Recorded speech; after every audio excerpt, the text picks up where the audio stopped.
പാർവതി സത്യദേവൻ തുടരുന്നുണ്ട്. പാർവതി, ഒരു കാര്യം കൂടി നമുക്കറിയാം, വന്ദേ ഭാരത് ട്രെയിനുകൾ അടക്കം പ്രഖ്യാപിച്ചപ്പോൾ ഈ വന്ദേ ഭാരത് ട്രെയിനുകൾ പ്രായോഗികമാണോ, ഉയർന്ന നിരക്കിൽ ടിക്കറ്റ് എടുത്ത് യാത്ര ചെയ്യാൻ ആളുകൾ തയ്യാറാകുമോ എന്ന ആശങ്കകളൊക്കെ ഉണ്ടായിരുന്നു. പക്ഷേ കേരളത്തിൽ ഈ പദ്ധതി വന്ദേ ഭാരതിൻ്റെ ആദ്യ ട്രെയിൻ തന്നെ വൻ ഹിറ്റായി ഓടി എന്നതാണ് നമ്മുടെ അനുഭവം. കാരണം മലയാളികൾ ഏറ്റവും കൂടുതൽ ഇത്തരം സൗജന്യങ്ങൾ പ്രയോജനപ്പെടുന്നവരാണ്, റെയിൽവേക്ക് മികച്ച വരുമാനം നൽകുന്നവരാണ്. അങ്ങനെയുള്ള ഇടത്താണ് ഈ ഒരു തീരുമാനമുണ്ടാവുന്നത് എന്നതുകൂടിയാണ്. അപ്പോൾ ഭാവിയിലേക്ക് ഈ റെയിൽവേ ഒരു സംസ്ഥാനത്തിന് നൽകേണ്ട വിഹിതം എന്നതിനപ്പുറം സാമ്പത്തികമായി എത്ര കണ്ട് വയബിളാണ് എന്ന ചിന്ത കൂടി നടത്തുമ്പോൾ ഈ റെയിൽവേ ഡിവിഷനുകളുടെ കണക്കെടുപ്പിൽ നമ്മൾ പിന്നിലായാൽ കേരളത്തിന് കിട്ടേണ്ടത് കൂടി ഇല്ലാതാവുന്ന അവസ്ഥയുണ്ടാക്കും അല്ലേ? തീർച്ചയായിട്ടും സഹിത്തെ അത് തന്നെയാണ് ഇപ്പോൾ ഉയരുന്ന ആശങ്ക. അതായത് നമ്മൾ മലയാളികളെ സംബന്ധിച്ച് കൃത്യമായി ടിക്കറ്റ് എടുത്ത് യാത്ര ചെയ്യുന്നവരാണ് മലയാളികൾ.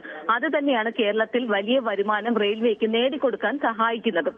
പക്ഷേ ഇതിപ്പോൾ കർണാടക ബി.ജെ.പിയെ പ്രീണിപ്പിക്കാനാണ് ഈ നടപടി എന്നാണ് സംസ്ഥാനത്ത് നിന്നുള്ള എംപിമാർ അടക്കമുള്ളവർ, കോൺഗ്രസ് എംപിമാർ അടക്കമുള്ളവർ ആരോപിക്കുന്നത്.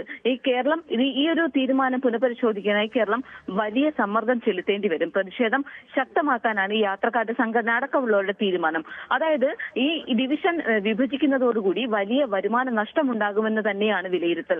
കാരണം തിരുവനന്തപുരം മുതൽ പാലക്കാട് വരെ നീളുന്ന നമ്മുടെ അതിർത്തി വരെ പോകുമ്പോൾ തന്നെ വലിയ റവന്യൂ ആണ് ഈ യാത്രക്കാരുടെ ഭാഗത്ത് നിന്ന് റെയിൽവേക്ക് കിട്ടുന്നത്.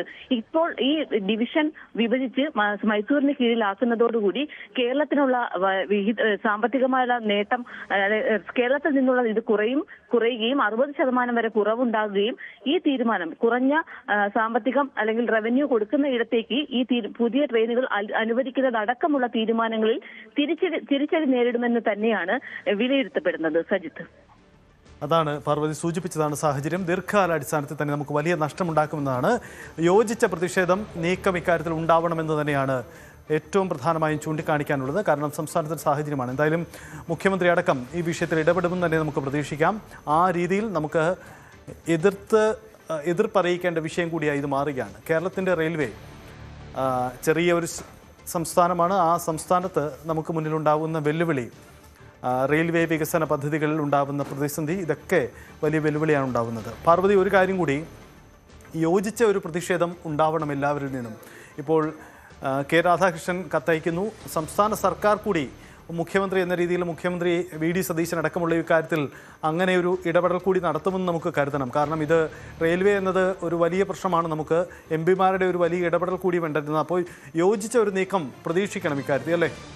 തീർച്ചയായിട്ടും സജിത്ത്, കേരളത്തിലെ ജനങ്ങൾക്ക് വേണ്ടി രാഷ്ട്രീയം മറന്ന് എല്ലാ പാർട്ടികളും യോജിച്ച് ഈ ഒരു തീരുമാനം പിൻവലിക്കുന്നതിന് വേണ്ടി ശ്രമിക്കേണ്ടത് തന്നെയാണ് ഉണ്ടത്.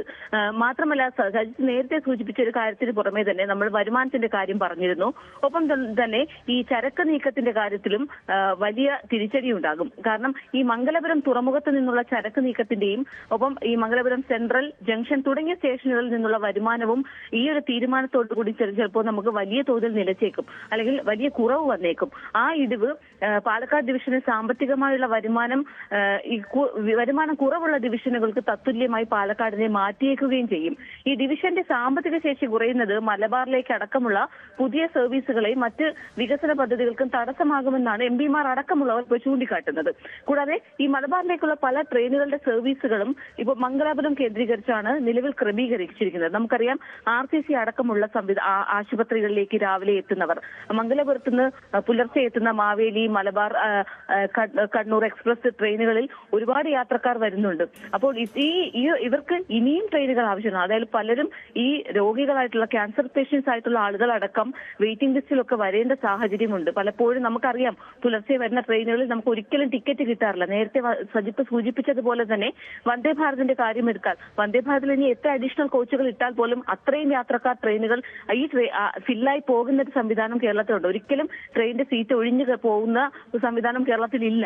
അത്രയും ആവശ്യകതയാണ് ഉള്ളത്. ആളുകൾക്ക് പണമല്ല, പകരം സൗകര്യപ്രദമായ യാത്ര തിരഞ്ഞെടുക്കുന്നവരാണ് മലയാളികൾ കൂടി. അപ്പോൾ ഒരു തീരുമാനം ഉണ്ടാകുമ്പോൾ അത് വലിയ തിരിച്ചടിയാണ് ഈ ഒരു സംവിധാനങ്ങൾക്കെല്ലാം ഉണ്ടാകുന്നത്. കൂടുതൽ ട്രെയിനുകൾ അനുവദിക്കുന്നതിൽ, ചരക്ക് നീക്കത്തിൽ, അല്ലെങ്കിൽ തന്നെ ഒപ്പം തന്നെ ഈ മേഖല വേർപെടുത്തുന്നത് ഭാവിയിൽ പുതിയ സർവീസുകൾ ആരംഭിക്കുന്നതിനും നിലവിലുള്ളവ നീട്ടുന്നതിനും വലിയ പ്രതിസന്ധി സൃഷ്ടിക്കുമെന്നാണ് വിലയിരുത്തൽ. സജിത്ത്. യെസ്, അതാണ് സാഹചര്യം. എന്തായാലും പാർവതി സൂചിപ്പിച്ചതുപോലെ നമുക്ക് ദൂരവ്യാപകമായി ഉണ്ടാക്കുന്ന വലിയ പ്രത്യാഘാതം, തിരിച്ചടി ഇക്കാര്യത്തിൽ ഉണ്ടാകുമെന്നതാണ്. മംഗലാപുരം പാലക്കാട് ഡിവിഷൻ വെട്ടിമുറിച്ച തീരുമാനത്തെ കൂട്ടായി ചേർത്ത് തോൽപ്പിക്കേണ്ടതുണ്ട്. ആ തീരുമാനത്തിനെതിരെ ശക്തമായ പ്രതിഷേധം സംസ്ഥാനത്ത് ഉയരും എന്ന് തന്നെയാണ് പ്രതീക്ഷിക്കുന്നത്. അതാണ് എംപിമാരുടെയൊക്കെ പ്രതികരണവും വരുന്നത്. കൂടുതൽ എംപിമാരുടെയും സംസ്ഥാന സർക്കാരിൻ്റെ അടക്കമുള്ള പ്രതികരണം ഇക്കാര്യത്തിൽ നമുക്ക് പ്രതീക്ഷിക്കാം. വലിയ പ്രതിഷേധം ഉയരുകയാണ്. കൂടുതൽ വാർത്തകൾക്ക് news 18 Keralam YouTube channel subscribe ചെയ്യുക.